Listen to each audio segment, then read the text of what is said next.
Hablamos de la definición de la agricultura orgánica, que también se conoce en el mundo como biológica o ecológica. Si yo hablo con los gringos, ellos hablan de agricultura orgánica, pero si yo hablo con los europeos o los asiáticos, pues me están hablando de agricultura ecológica o biológica, que son sinónimos, y que en los reglamentos internacionales e incluso en nuestro reglamento local, nacional, digamos, se consideran los tres términos. Bien, hay quienes dicen que la agricultura orgánica es una visión sistémica de la producción agrícola que usa como guía los procesos biológicos de los ecosistemas naturales. Es decir, este tipo de agricultura se basa en la naturaleza, es trabajar con la naturaleza.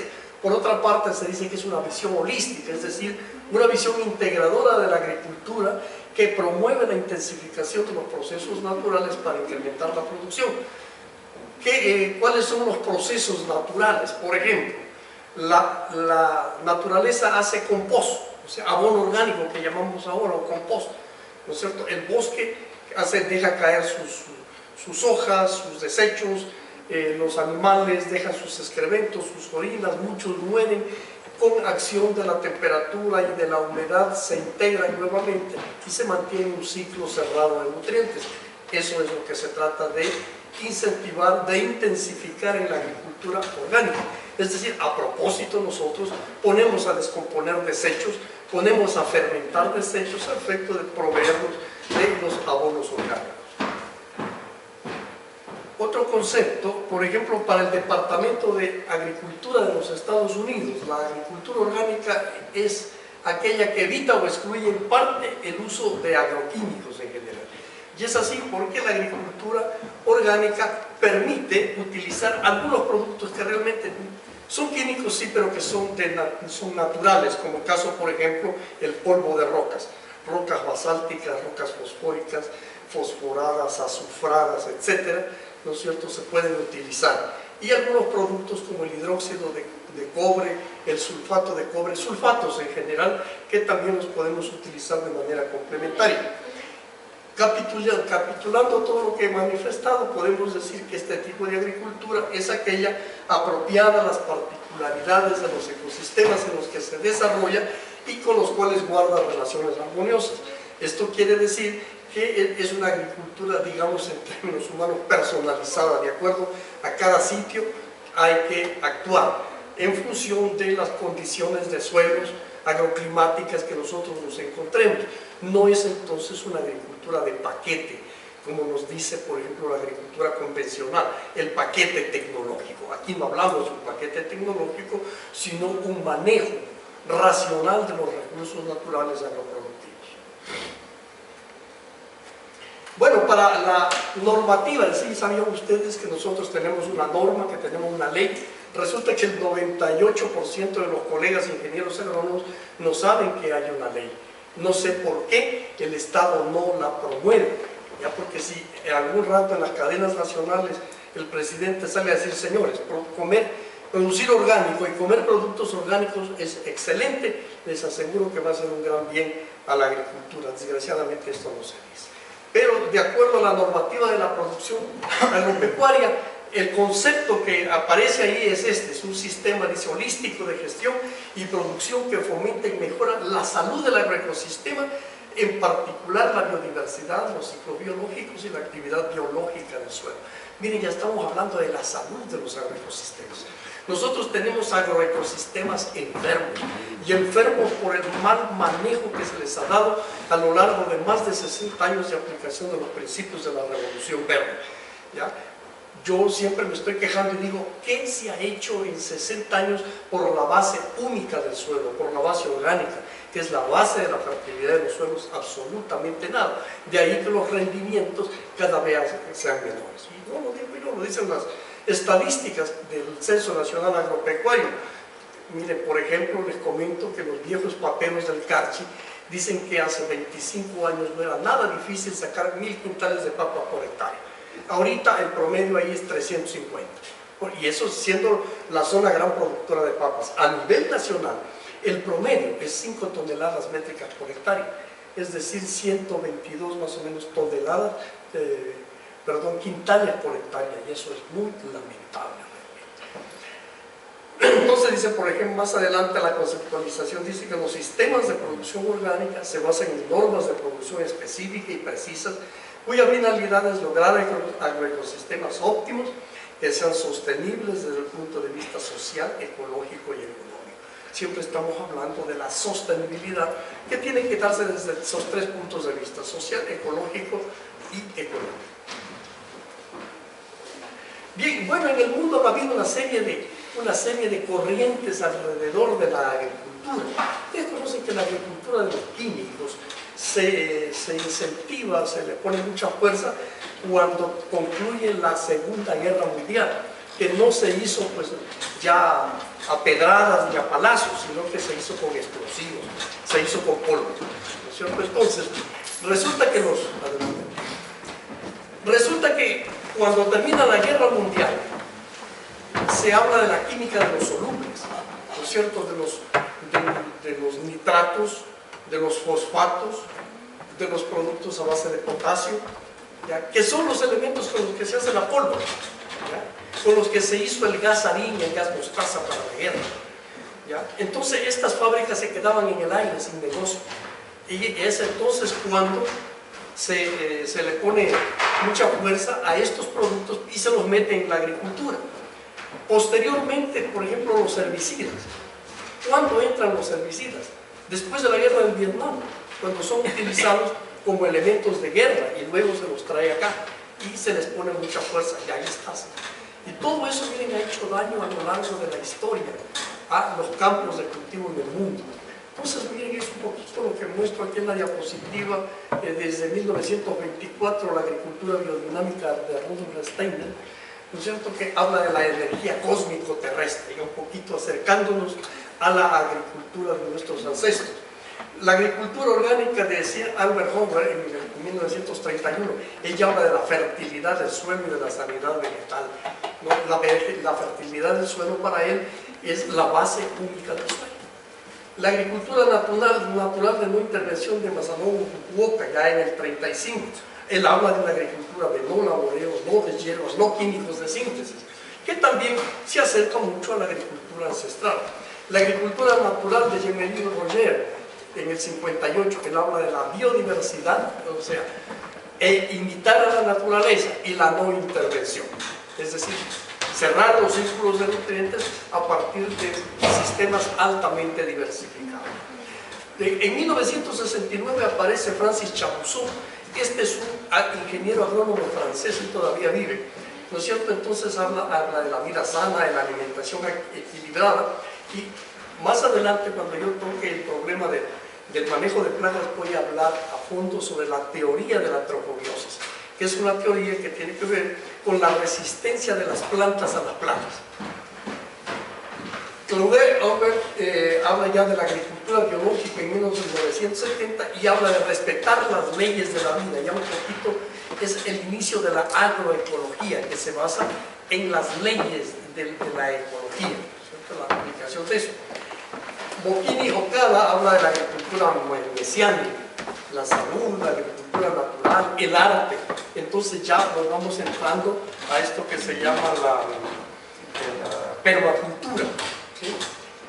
Ya, y entre 1980 y el 2010 se estaba hablando muchísimo de la agroecología, ¿no es cierto? La agricultura orgánica, ecológica, biológica son la técnica, pero la agroecología es la ciencia que engloba a esta corriente última, que es la agricultura orgánica, ecológica, biológica. En ese contexto, bueno, ha tenido mucho que ver el rescate de sistemas tecnológicos prehispánicos.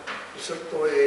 Miguel Altieri es uno de los líderes a nivel mundial que está empujando esto, pero hay mucha gente joven y científicos de acá de América Latina, de Europa, que pugnan muchísimo por un manejo de la agricultura que esté acorde con la naturaleza, que no la agreda. Y bueno, ya a partir de esto se viene diciendo que la agricultura convencional, la revolución verde, es una agricultura en crisis, una agricultura que ya no da más, ¿ya? Entonces hay que buscar sistemas productivos que no agredan a la naturaleza para que la vida pueda seguir fluyendo sobre el planeta.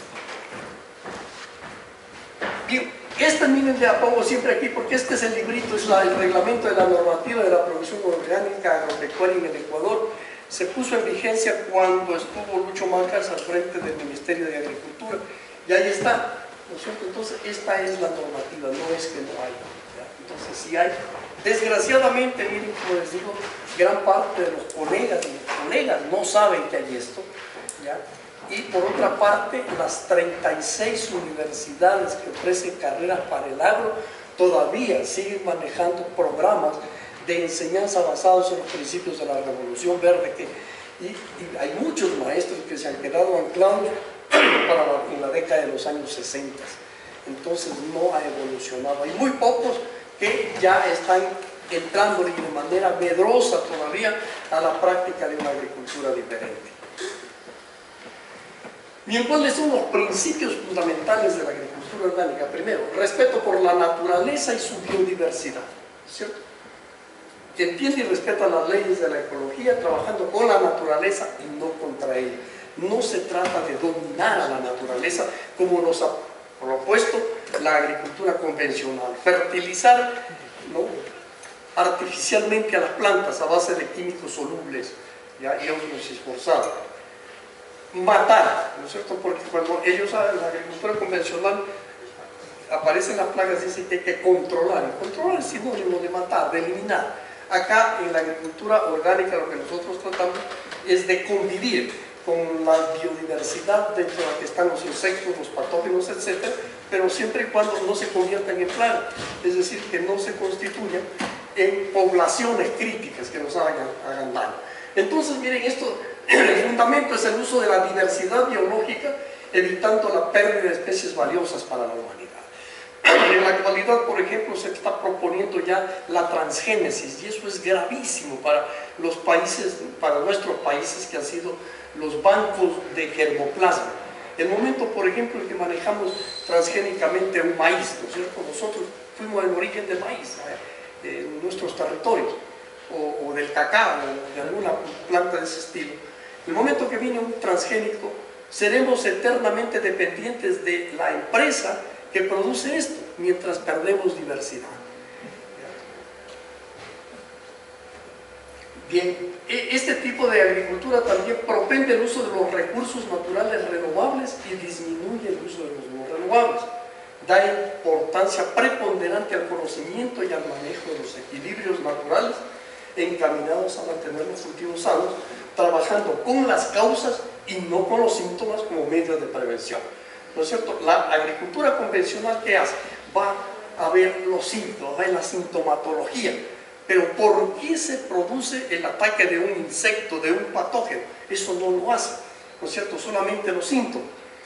Es probable que los insectos, todos los seres vivos, buscan alimento. Nosotros, los animales, las plantas, los insectos, los patógenos, para poder sobrevivir, ¿qué necesitan? Alimento. Y el alimento para las plagas, llámense insectos, hongos, virus, bacterias, etc., es la savia. Y dentro de la savia los aminoácidos libres. ¿Qué es lo que buscan? Y probablemente nosotros mismos, a través de fertilizaciones desbalanceadas, ¿ya?, estamos invitando a las plagas para que nos ataquen. Entonces, por ejemplo, esas serían las causales, ¿ya? La sintomatología ya no, porque ya está el problema dentro. Una cosita sí, sobre los transgénicos y para la salud humana. Bueno, esa es otra cosa, ¿no es cierto? Por ejemplo, yo no me opondría a la transgénesis cuando me dicen que de un pedacito de mi piel podrían crear más piel para reconstituir algo que se quemó. Bien, o que me van a hacer una oreja que se me cortó en un accidente. Perfecto, yo creo que por ahí no vamos a discutir. Pero cuando se trata del futuro de la humanidad, de la comida, ¿no es cierto? Yo digo que ahí no podemos transar, ¿ya? Los alimentos, la diversidad no se puede enajenar, no puede ser exclusividad de una empresa, de la Monsanto, por decir. ¿Ya? Este rato, por ejemplo, que se está trabajando, soya transgénica. ¿Qué es la soya transgénica? Se llama Roundup Ready. Roundup, ¿qué es? El glifosato. ¿Ya? Entonces, la soya transgénica no es que es resistente a virus, a patógenos, a insectos, no hay tal. Es resistente a glifosato, no más. ¿Ya? Entonces, comienza a ya aparecer una sola semilla que la maneja Monsanto, que viene con el paquete tecnológico. Perdemos diversidad de un grado importantísimo para la vida de la humanidad. ¿Qué tal papas? ¿Qué tal maíz si perdemos eso? ¿Ya? Y solamente es propiedad exclusiva de alguien que nos va a vender. Ese es el gran problema en cuanto a alimentos. En cuanto a lo otro, yo creo que no.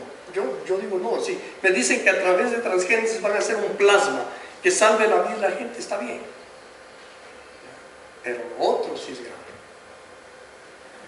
Bueno, el manejo ecológico del suelo. Mire, el suelo es para la agricultura convencional, el suelo no es más que un sustrato, física y química. Por eso, cuando uno manda a hacer un análisis, ¿qué le mandan?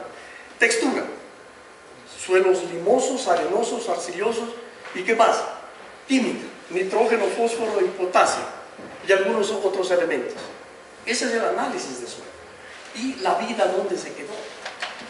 ¿Ya? La inmensa masa de microorganismos, ¿qué pasó con aquello? Cuando esa es la reguladora, ¿no es cierto? Ella es la que busca los equilibrios. Por eso los viejos agricultores dicen, antes aquí yo no ponía nada, yo no fumigaba con nada porque había equilibrio. ¿Ya? Entonces, el manejo ecológico, aquí se considera el suelo como una conjunción íntima e indivisible de microorganismos que se interrelacionan de manera continua en una interfase órgano-mineral igualmente compleja. Entonces sí, es física, química y biología. Pero aquí, ¿qué nos enseñaron? Física y química. Voy a Europa y lo principal, departamento de suelos, departamento, dice, de física de suelo, química de suelo y biología de suelo. Aquí, por ejemplo, se nos enseñó a decir que el suelo era sucio y que había que desinfectarlo. Entonces comenzamos a poner BHC, Captan al suelo, Furadán, bromuro de metilo y matar la tierra. ¿Ya? Entonces, claro, aparecen los gusanos portadores y los nematodos y todo cada vez. Y cada vez más dependientes del uso de biocidas. ¿Ya? No te olvides que todo lo que termina en sida es muerte. Insecticida, fungicida, herbicida, rodenticida, pajaricida, sida. Homicida es el nombre que mata a un congénero, ¿no es cierto? Igual acá, sida, matamos. ¿Ya? Entonces fíjense ustedes que aquí se impulsa el manejo del suelo basado en la conservación de la materia orgánica, con el aprovechamiento de su diversidad biótica, privilegiando en este enfoque la visión mecánica o físico-química del recurso. O sea, por encima de todo está la parte viva del suelo, es la reguladora. Por eso es que más bonito yo les voy a hablar de cómo reactivar los suelos que han sido agredidos. Les voy a enseñar cómo capturar microorganismos en ecosistemas no intervenidos para propagarlos y poderlos difundir otra vez en los campos agredidos. Integración de la cultura con los agroecosistemas. Es decir, aquí trabajamos con tecnologías apropiadas, promocionando el uso integral de los recursos locales y de la finca. Entonces ya no estamos diciendo, vamos a comprar NPK. Nosotros no hacemos un solo gramo de nitrógeno, ni de fósforo, ni de potasio, ni nada. Ni un solo cc o gramo de plaguicidas, nada. ¿No es cierto? Entonces nosotros acá estamos yendo a utilizar recursos locales. Cuando me dicen fertilizantes, sí, yo tengo inmensas cantidades de desechos orgánicos.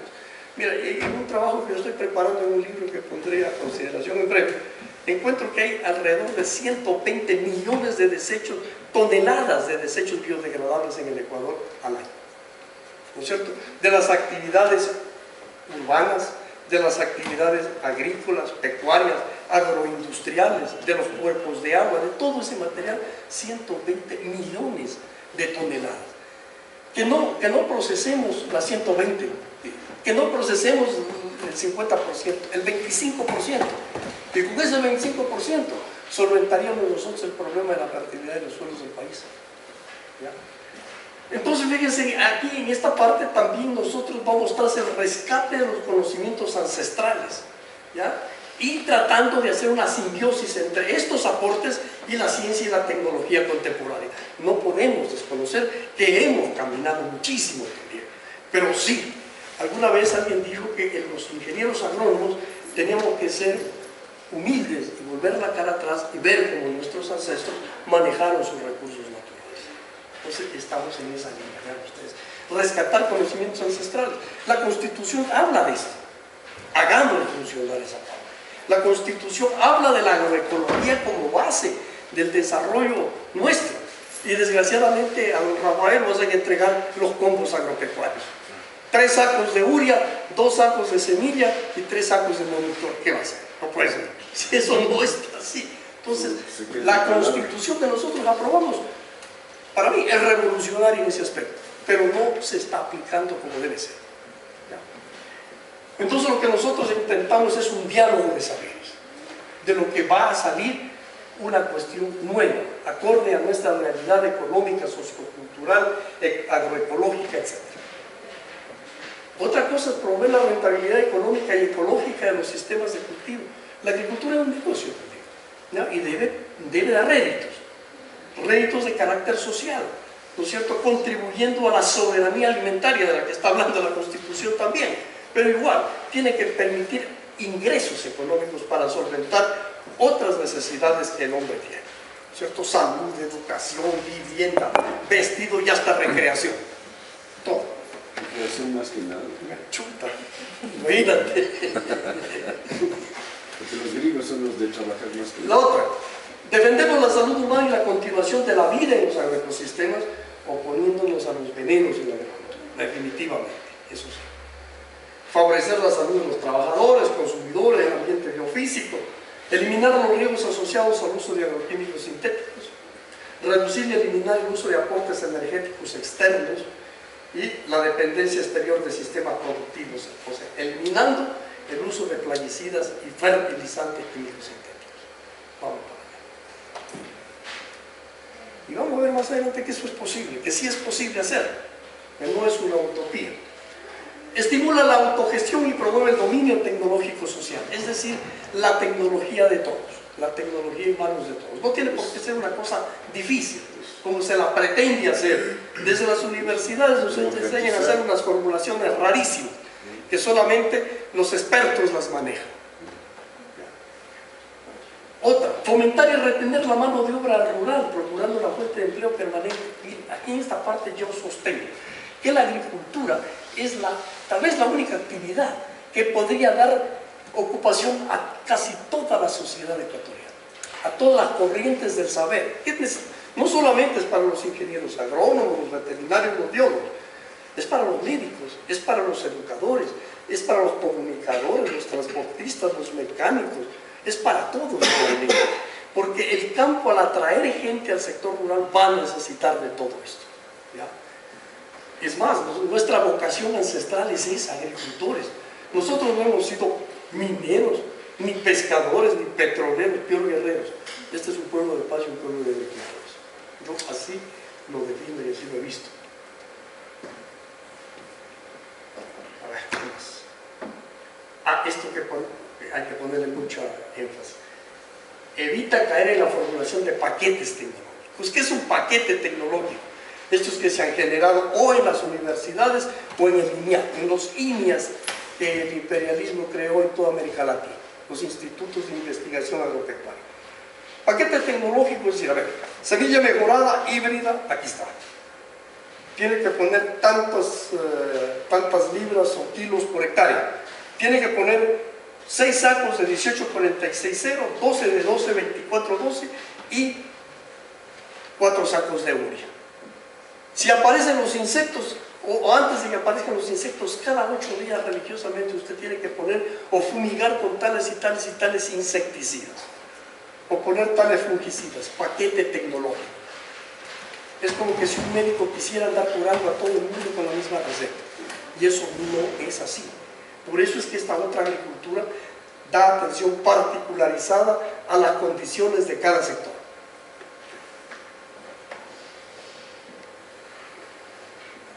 Eso es lo más fundamental. Veamos entonces los objetivos de la agricultura rural. Producción suficiente de alimentos de calidad natural. ¿Qué entendemos alimentos de calidad natural? ¿No es cierto? La calidad no solamente está dada por el tamaño, color, brillo de un producto, de un grano, de una fruta, sino por su integralidad. Es decir, un producto que sea, digamos, esté constituido por elementos minerales, ¿no es cierto?, balanceados, que no esté contaminado. ¿Ya? Esa es la calidad, que también sea durable, porque mira, resulta que los productos orgánicos duran más en percha, llamamos nosotros, es decir, muy diferente a los convencionales que son forzados. Entonces los productos orgánicos duran mucho más también. Esa vendría a ser la calidad.